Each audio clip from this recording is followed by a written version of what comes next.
चलें जी आगे चलते हैं। अभी तक हमने क्या किया है, अभी तक हमने एक फॉर्म बनाया नया बिल्कुल बेसिक लेवल पे, उसको वेब पे चलाया है।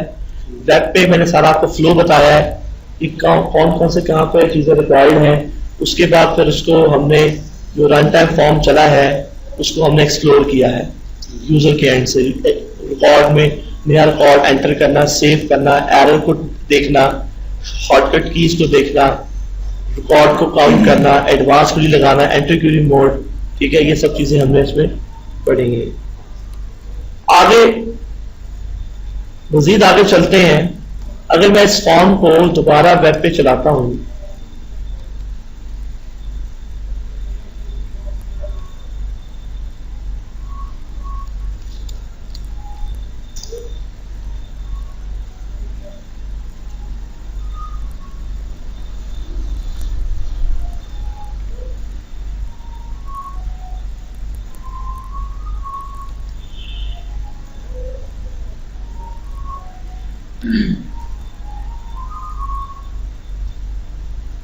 अच्छा अगर मैं यहां पे कोई नया रिकॉर्ड सपोज एंटर करता हूं,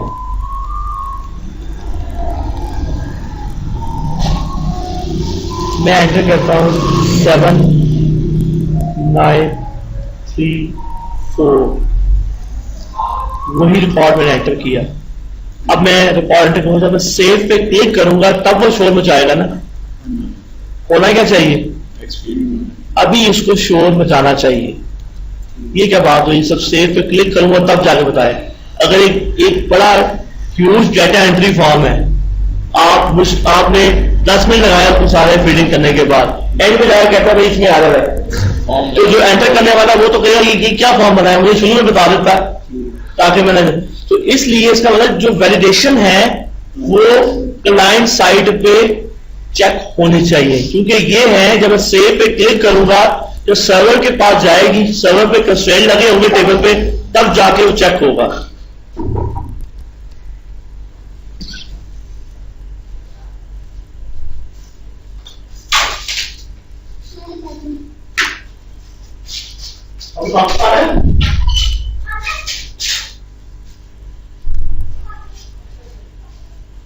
जी तो यहां पे अभी क्या बात हो रही थी,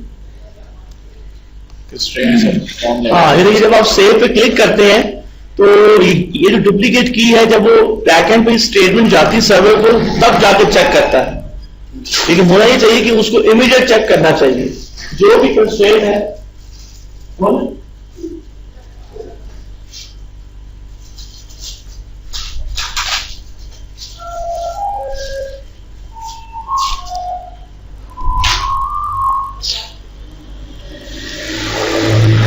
उसके लिए जब हम फॉर्म बनाते हैं मुझे इस फॉर्म को करना है मॉडिफाई, या अगर मैं नया फॉर्म बनाता हूं कंट्रोल W को मैंने बंद कर दिया, एक नया मॉड्यूल में क्रिएट कर रहा हूं, tool data block visit, next, यहां पे मैं कहता हूं इन्फोर्स डेटा इंटेग्रिटी। इससे क्या होगा, इससे ये होगा कि जितने भी आपने डेटाबेस लेवल पे कंस्ट्रेंट लगाए होंगे, ट्रिगर्स लगाए होंगे, वो उनको फॉर्म लेवल पे इंप्लीमेंट कर देगा। यानी कि वो सर्वर्स में जो चेक्स को देखते हुए, कंस्ट्रेंट को देखते हुए, वो उनका कोड फॉर्म पे जनरेट कर देगा। जिससे क्या होगा कि जब वो डाटा एंट्री होगी तो वो उसकी जो फॉर्म लेवल पे ही क्या हो जाएगा, चेक हो जाएगा, वैलिडेट हो जाएगा। इन्फोर्स डाटा इंटेग्रिटी मीन जो सर्वर लेवल पे जो इन्फोर्समेंट हुई भी है वही इन्फोर्समेंट फॉर्म लेवल पे, क्लाइंट लेवल पे हो। ठीक है, जैसे मैं फिनिश करता हूं, नेक्स्ट करता हूं, वही टेबल है जो ब्लॉक नेम है, मैंने मुझे सिर्फ खाली ब्लॉक बनाना है एंड फिनिश, मुझे आगे कैनवस नहीं बनाना। कैनवस का वीडियो मैं रनर से स्टार्ट करता हूं, tool data layout visit, next, यहां से इस ब्लॉक की फील्ड्स आ गई और मुझे ये बनाना है टेबल बनाना है या फॉर्म बनाना है। यहां में रिकॉर्ड डिस्प्ले 5 कह दिया, display score bar, yes, next and finish. ठीक है, तो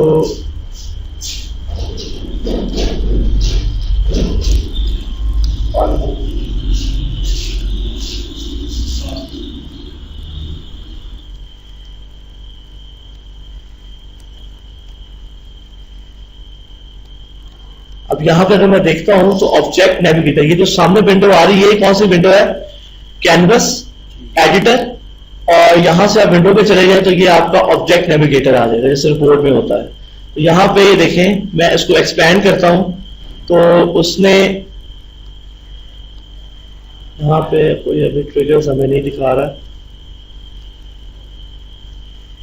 ये देखें, ये उसने एक ट्रिगर खुद ही जनरेट किया, जो हमने डेटाबेस लेवल पे लगाए होंगे वो उनकी कोडिंग यहाँ पे जनरेट करते हैं, यानी कि उनकी जो वैलिडेशन है वो डेटा एंट्री के वक्त हो जाएगी। जैसे ये देखें यहाँ पे डिपार्टमेंट नंबर पे क्या किया हुआ, ये सारा उसने खुद ही कोड जनरेट, मैंने नहीं किया। ये चेक करता है जाके आपके जो है डेटा को किस टेबल में से, डिपार्टमेंट के टेबल में। बेसिकली ये क्या कर रहा है कि जब हम जब हम डिपार्टमेंट नंबर एंटर करूं तो वो डिपार्टमेंट नंबर डिपार्टमेंट के टेबल में होना चाहिए, स्कोर डॉट डेप्थ। तो ये कोड ये बता रहा है कि वो चेक करता है कि जो डिपार्टमेंट नंबर एंट्री करते वक्त इसमें जो डिपार्टमेंट नंबर दिया जाएगा गलती से डिपार्टमेंट नंबर 90 का दे दे। अब 90 का कोई डिपार्टमेंट अगर बना ही नहीं हुआ डिपार्टमेंट के टेबल में तो क्या वो एंटर होना चाहिए? नहीं, ठीक है। और जो उसने प्राइमरी की जो इन्फोर्स की है, कैसे की है? हर ऑब्जेक्ट की प्रॉपर्टी होती है, राइट क्लिक करें इसकी प्रॉपर्टी पैलेट ओपन हो जाएगी, ठीक है। तो यहां पे ये अभी तमाम प्रॉपर्टी भी हमें पढ़नी है, तो बिल्कुल अभी जब बता रहा हूं, देखिए ये क्या किया उसने, यस कर दिया property enforce column name of time number और प्राइमरी की। यानी कि इससे क्या होगा कि आपका फॉर्म लेवल पे ही जो सर्वर पे कंस्ट्रेंट थे टेबल पे, वही कंस्ट्रेंट आपके फॉर्म लेवल पे लग गए, जिसमें आपने वो कोडिंग वगैरह कोई जनरेट नहीं की। तो समझ आया प्रॉपर्टी का इन्फोर्स प्रॉपर्टी।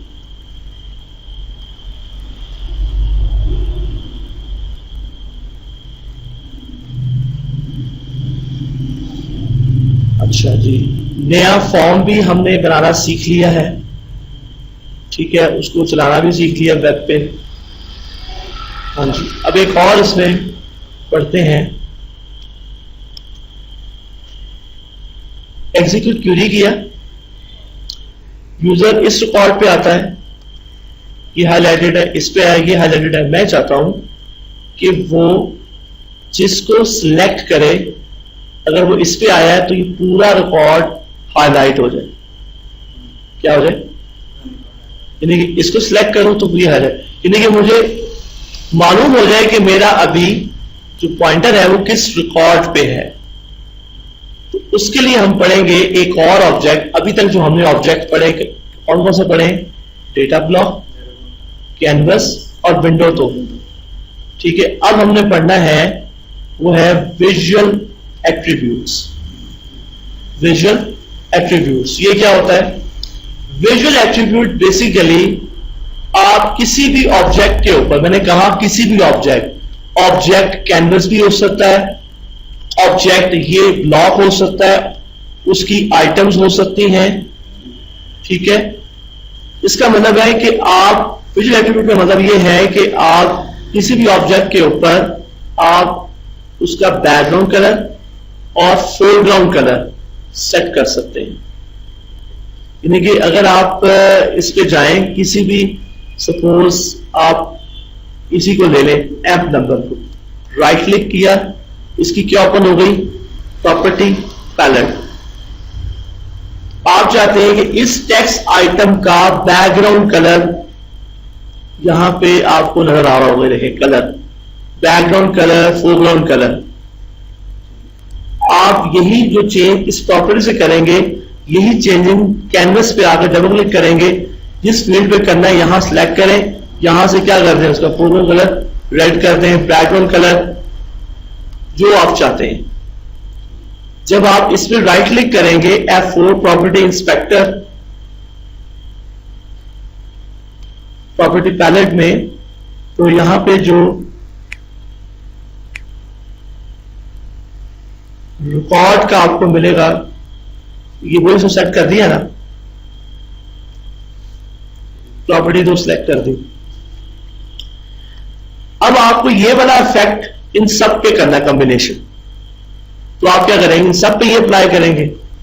तो ऑरेकल कहता है कि आप इन सब पे अप्लाई करने के बजाय आप इसका जो भी कॉम्बिनेशन आपको चाहिए, फोरग्राउंड कलर, बैकग्राउंड कलर, जो उसके ऊपर पैटर्न है, जो भी चीजें हैं, उनका आप एक विजुअल एट्रीब्यूट क्रिएट कर लें।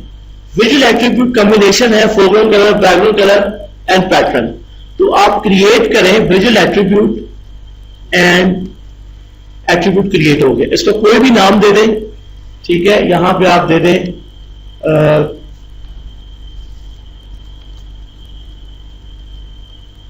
माय एट्रीब्यूट, माय ATT कह दिए, ठीक है।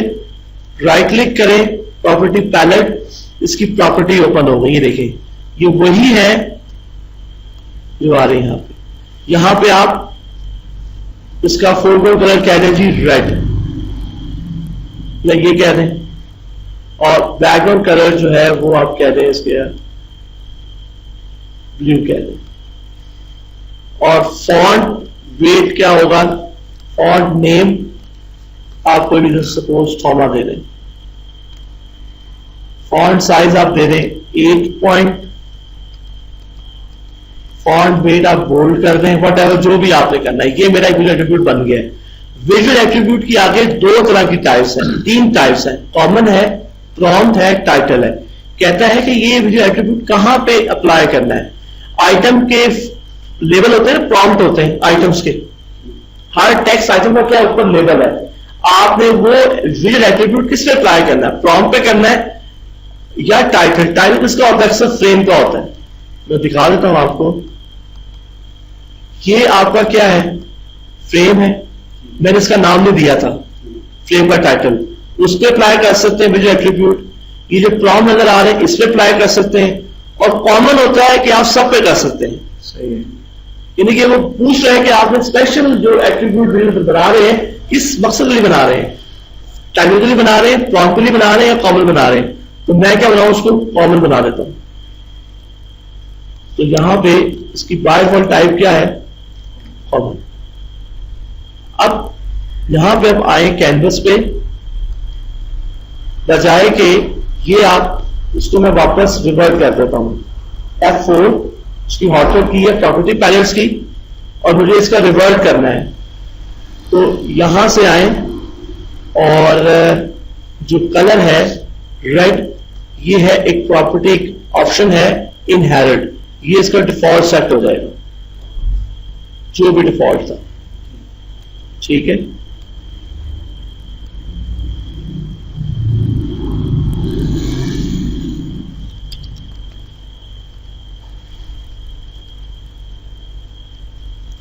ये के नाम से सेव हो गया। अब मुझे इस फील्ड के ऊपर वो विजुअल एट्रीब्यूट अप्लाई करना है, F4। तो यहां पे विजुअल एट्रीब्यूट जो है नीचे आपको नजर आएगा, ये देखिए। अगर प्रॉम्प्ट वाला है तो फिर ये वाला यूज करेंगे। मैंने कौन सा बनाया है, कॉमन। ये सिर्फ प्रॉम्प्ट के लिए यूज होगा, उस टेक्स्ट आइटम की सिर्फ खाली प्रॉम्प्ट पे यूज होगा। ये ओवरऑल सब पे, ये जो मैंने बनाया वो जिसमें आ गया माय ATT,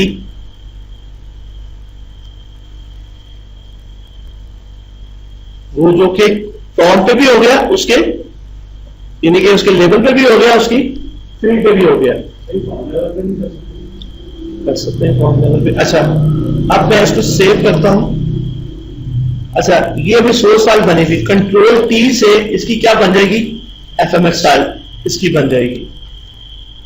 यहां पे आगे हम कर देते हैं EMP2 के नाम से बनाया हमने,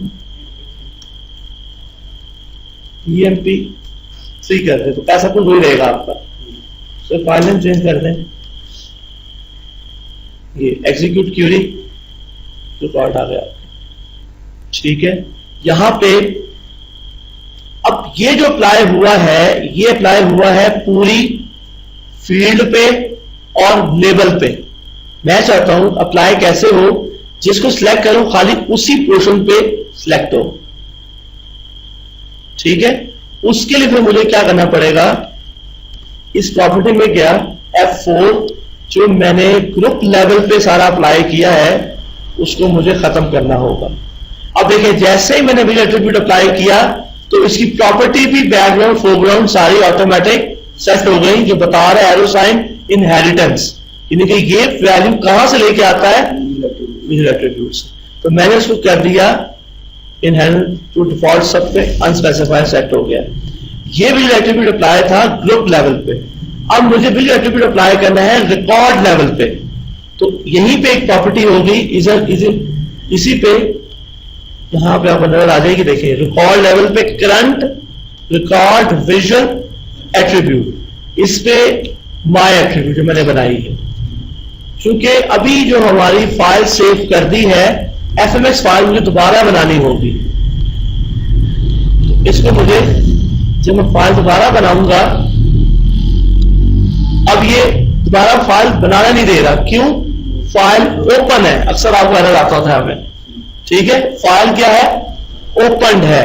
जब तक ये फाइल बंद नहीं होगी उसकी नई एफएमएक्स फाइल क्रिएट नहीं करेगा। कंट्रोल टी से नई वो बंद हुई है तो तब जाके उसने नई फ्रेश एफएमएक्स फाइल क्रिएट की है। अब यहां से अब आके इधर उसको रिफ्रेश करते हैं, जो रिकॉर्ड सिलेक्टेड है, जो सा रिकॉर्ड सिलेक्टेड है वही हो रहा है,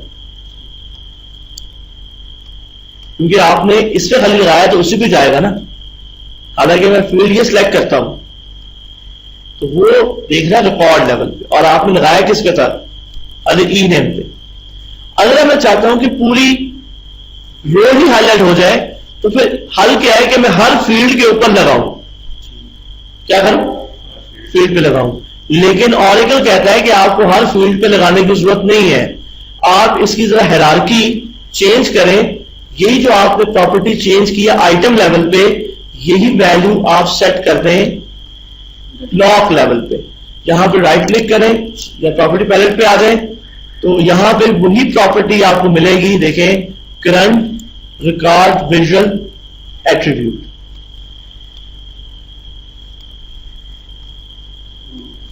सेव, कंट्रोल टी, रिफ्रेश,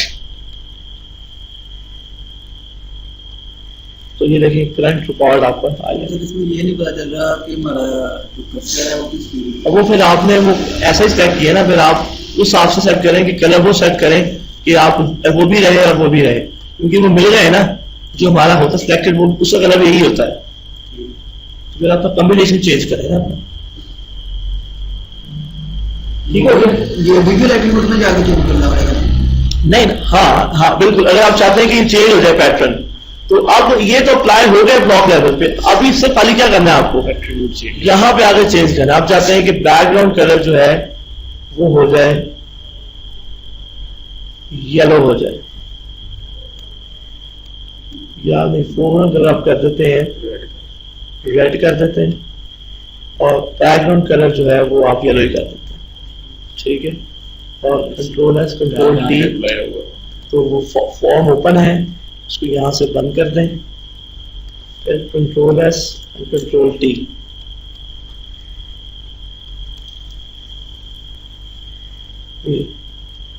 अब ठीक है, अब वो भी हो रहा है, मसला पूरा आपका हो रहा है, वो भी हो रहा है, हाईलाइटेड भी हो रहा है, ठीक हो गया। तो विजुअल एट्रीब्यूट कैसे अप्लाई करना है, हमने विजुअल एट्रीब्यूट बनाया, उसको ब्लॉक लेवल पे अप्लाई किया और आइटम लेवल पे, ठीक हो गया। अच्छा, इंटरेस्टिंग बात है कि ब्लॉक लेवल पे जो हमने प्रॉपर्टी पढ़ी है वो है करंट रिकॉर्ड। अगर आप चाहते हैं कि उस ब्लॉक की तमाम फील्ड से अप्लाई हो जाए तो फिर क्या करूं, नीचे वो ग्रुप लेवल पे होगी प्रॉपर्टी, ये देखिए, तो वो उस क्या होगी, उस ब्लॉक की तमाम आइटम से फुल आइटम्स पे अप्लाई हो जाएंगे। तो आज इतना काफी है, हाँ ज्यादा होंगे, ठीक है। तो ये आज सिर्फ हमने क्या पढ़ा, अगर उसको समराइज करें, हमने एक बेसिक फॉर्म बनाया, उसको वेब पे कैसे रन करना है, उसकी जो उसके बाद जो रन हो जाता है आपका एनवायरनमेंट, रन टाइम एनवायरनमेंट, उसको एक्सप्लोर किया है क्लाइंट के एंड से, कैसे रिकॉर्ड फिल्टर करने हैं एडवांस या बेसिक लेवल। उसके बाद फिर हमने क्या पढ़ा है